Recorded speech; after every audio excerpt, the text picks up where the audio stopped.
your way.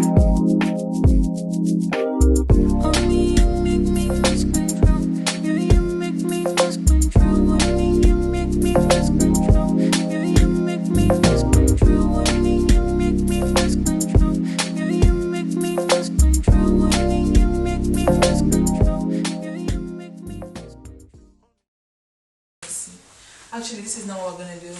So what are we doing? Struggles in healthcare. Alright. I know go lie, now you day in my mind. Girl, you get everything I like. Can't escape, cause girl, you got the hold on me. Yeah, I remember you guys want me to go bowling.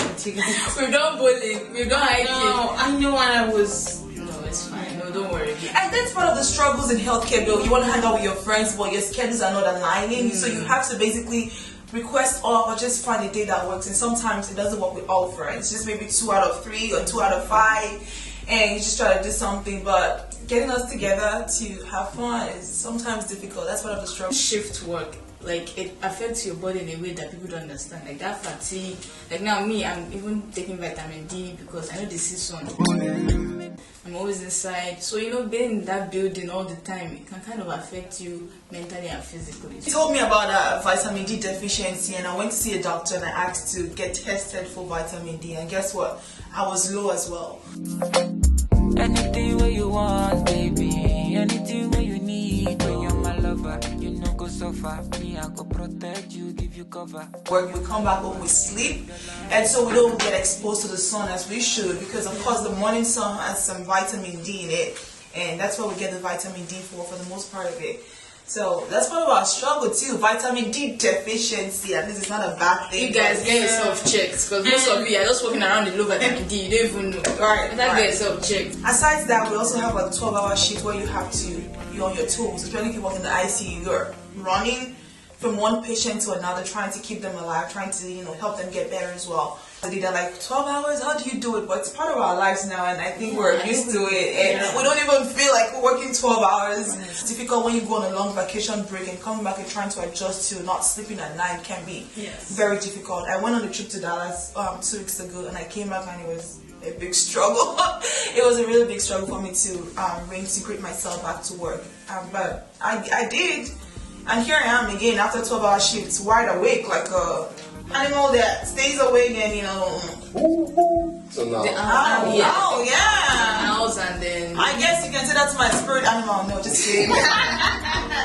the typical Nigerian will not choose I owl and cats. We don't do owl and think my spirit animal will be an eagle. Eagle. Yeah. I like to soar high, I like to fly and see what's going on.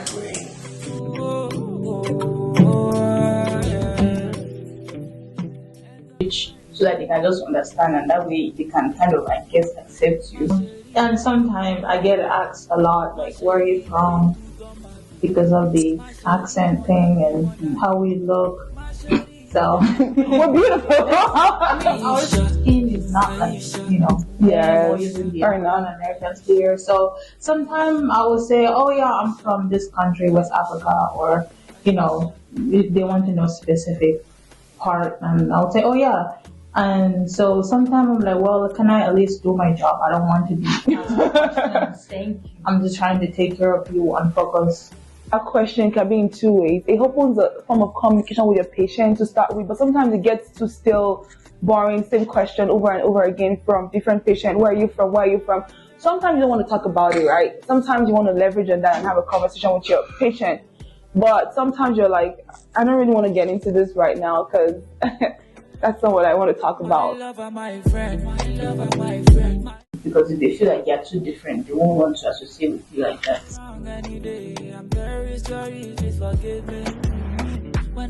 I had to adopt another name, not because I'm not proud of my name, but I was just tired of trying to tell people how to pronounce my name, how to spell. It was something that was happening over and over again to the same people as well. Because we're saying this is just to kind of enlighten people that are gonna come in to the US, go into medical field, or go anywhere else. I'm sure people that are not in medical field may face the same problem at their workplace. So like, we're part of our name, we're part of the work we do, but we're just kind of letting you know, because we didn't know this coming into healthcare. So that's like some of the challenges, but we're not saying to trying to discourage you guys from going into healthcare or coming here. Absolutely. Or Yeah, anything no, else. there's Just still- you can enlighten them and just teach them your own culture.